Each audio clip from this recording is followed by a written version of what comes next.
সূর্যের প্রখর তাপে প্রকৃতি যেন নির্জীব হয়ে উঠেছে। উপস্থিত সবার মধ্যে চাপা উত্তেজনা কাজ করছে। রমিজ আলী, হারুন রশিদ নামক ধূর্ত মানুষগুলোর চোখ ছানা বড়া। মজিদ মাতব্বর ধীর শান্ত কণ্ঠে বললেন, আপনারা চাইলে সময় নিতে পারেন। আজ এখানে। হেমলতা কথার মাঝে আটকে দিয়ে বললেন, আপনি বিয়ের তারিখ ঠিক করুন। মজিদ মাতব্বরের প্রস্তাবে চেয়ে এই প্রস্তাবে হেমলতার রাজি হওয়াটা যেন কোলাহল মুহূর্তে দ্বিগুণ বাড়িয়ে দিল। পদ্মজা হতবাক, বিস্ময়ে কিংকর্তব্য বিমূঢ়। মোর্শেদ চোখ বড় করে হেমলতার দিকে দৃষ্টিপাত করেন। আশপাশ থেকে ফিসফিসানি ভেসে আসছে। মজিদ মাতব্বর মৃদু হাসলেন। এরপর আনন্দ সহিত সবাইকে নিমন্ত্রণ করলেন। আগামী শুক্রবার আমার ছেলের সাথে মোর্শেদের বড় মেয়ের বিবাহ। আপনাদের সবার নিমন্ত্রণ রইল।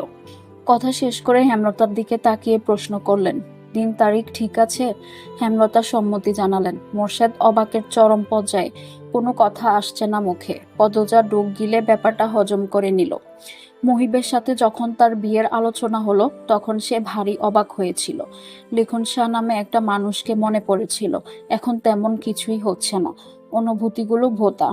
যা হওয়ার হবে, সেসব নিয়ে ভেবে লাভ নেই। বিচার সভা ভেঙে গেল। মজিদ মাতব্বর আলাদা করে মোর্শেদের সাথে কথা বলেন। তিনি আগামীকাল নিজ স্ত্রী এবং বাড়ির অন্যান্য বউদের নিয়ে পদ্মজাকে দেখতে আসবেন।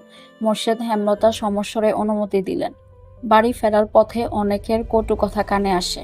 পদ্মজা আমির দুজনেরই চরিত্র খারাপ, এজন্যই বিয়ে হচ্ছে।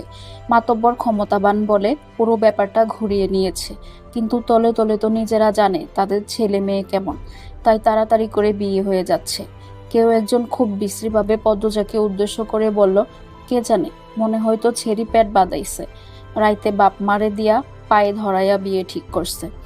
পদ্মজার মন তিক্ত হয়ে ওঠে, হাঁটতে ভীষণ কষ্ট হচ্ছে। এত নোংরা মন্তব্য সহ্য করা খুব কঠিন। মিথ্যে অপবাদ চারিদিকে। বোরখার আড়ালে পদ্মজার চোখ দুটি চলচল করে উঠল। খুব কাঁদতে ইচ্ছে হচ্ছে। হেমলতা পদ্মজার এক হাত শক্ত করে চেপে ধরেন। মানুষের ছায়া ছেড়ে ক্ষেতের রাস্তা দিয়ে যাওয়ার পথে তিনি বললেন, জীবন খুব ছোট। এই ছোট জীবনে ঘটে অনেক ঘটনা। যে ভালো তার সাথে যে শুধুই ভালোই হবে তা কিন্তু ঠিক না, উচিত না। ভালো খারাপে মিলিয়ে জীবন। তাই বলে সেই খারাপকে পাত্তা দিয়ে সময় নষ্ট করতে হবে তার কোনো মানে নেই। খারাপটাকে পাশে রেখে ভালো মুহূর্ত তৈরি করার চেষ্টা করবি। ভালোটা করবি। শুধুমাত্র কয়েকজনের কথায় কি আসে যায়? পুরো গ্রামবাসী জানে তুই কেমন। পুরো অলন্দপুরের যত মানুষ আজ এসেছে তাদের মধ্যে বেশিরভাগ মানুষই মনে মনে তোর গুণগান গেয়েছে। তারা মনে মনে বিশ্বাস করে তুই নির্দোষ, কিন্তু চুপ ছিল। যারা খারাপের দলে তারা সংখ্যায় কম বলে কোলাহল করে নিজেদের দাপট দেখাতে চেয়েছিল। সবার অগোচরে বোঝাতে চেয়েছিল আমরা অনেকজন, কিন্তু পারেনি। কোলাহল কোনো কিছুর সমাধান নয়। এখন যারা নিন্দা করলো তারা নিজেদের নিচু মনের পরিচয় দিয়েছে, সেই সাথে আমলনামায় পাপের সংখ্যা বাড়িয়ে নিল। তাদের শাস্তি পৃথিবীতে এবং আখিরাত দুটোতেই হবে। একদিন ওদের শাস্তি হবেই, এই কথাটা ভেবে খুশি হ।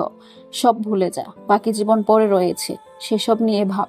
চোখের জল অতি আপনজন এবং আল্লাহর জন্য ফেলা উচিত, ওদের মতো কুমানুষের জন্য না।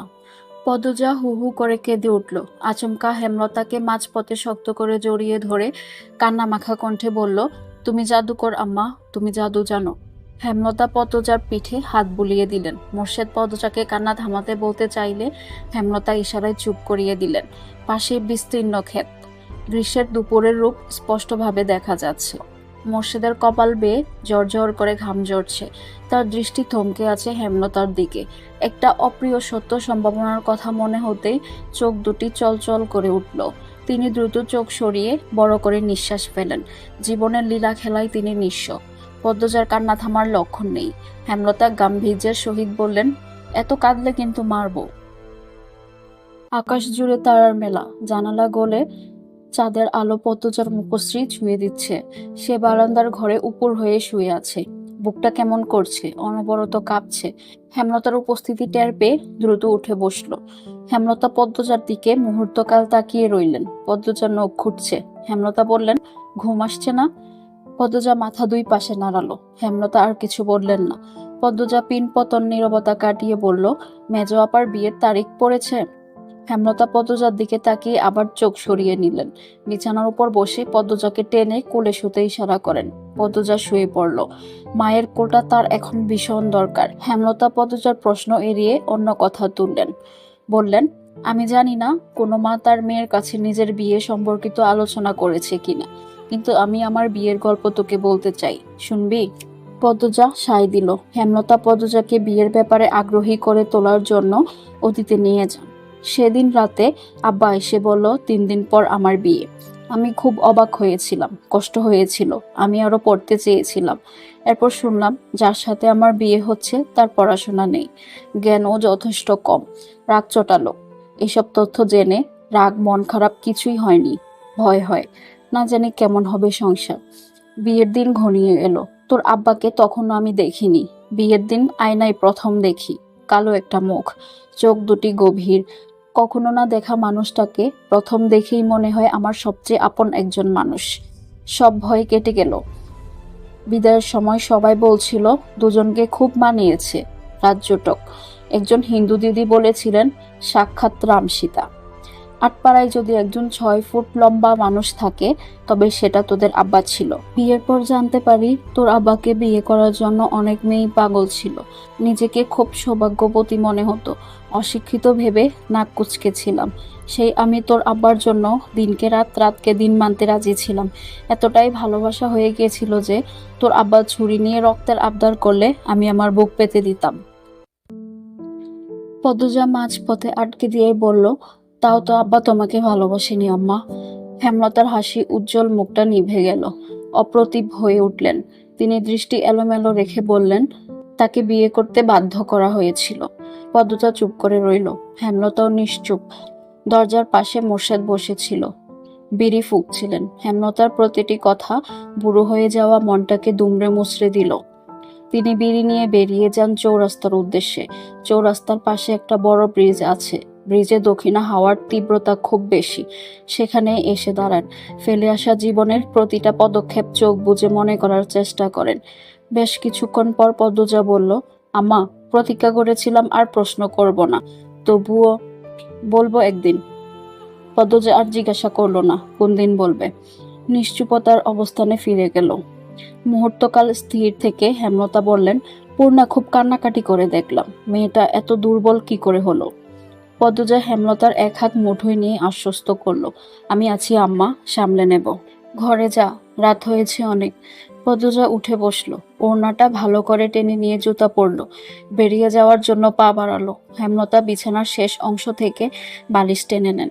বালিশের নিচে 2টি কাগজ ভাঁজ করা ছিল। হেমলতা হাত বাড়িয়ে নেন। পদ্মজার উদ্দেশ্যে বলেন, পদ্মজা, এগুলো কি? হেমলতা বাজ খোলেন। পদ্মজা ফিরে তাকায়। হেমলতার হাতে লিখনের চিঠি দুটো দেখে সর্বাঙ্গে বৈদ্যুতিক কিছু একটা ছড়িয়ে পড়ে শরীর কাঁপিয়ে দিল। মাটি যেন 2 পা টেনে ধরল। হেমলতা প্রথম লাইন পড়ে বেশ অবাক হন। পদ্মজার দিকে একবার চকিত তাকান। এরপর এক নিঃশ্বাসে 2টো চিঠি পড়ে শেষ করেন। পড়া শেষে থম মেরে বসে রইলেন অনেকক্ষণ। ভয়ে পদ্মজার চোখ দুটো বেয়ে জল পড়ছে। মাথা নত করে দাঁড়িয়ে রয়েছে। হেমলতা ধীর পায়ে হেঁটে আসেন পদ্মজার কাছে। দুভ্রু প্রসারিত করে শান্ত অথচ তীক্ষ্ণ কণ্ঠে বললেন, এসব কবে হয়েছে, আমাকে জানাসনি কেন?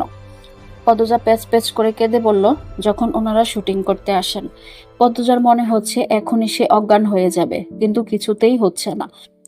মনে মনে প্রার্থনা করছে যেন অজ্ঞান হয়ে পড়ে যেতে পারে সে, তাহলে এই লজ্জা থেকে বাঁচা যাবে। হেমলতা পদ্মজাকে পরখ করে নেন। পদ্মজা অস্বাভাবিকভাবে কাঁপছে, বারবার নিচে ঠোঁট কামড়ে ধরছে। পদ্মজা হেমলতাকে চুপ থাকতে দেখে বলল, তুমি যা বলবা তাই হবে আম্মা, আমার ওপর রেগে যেও না।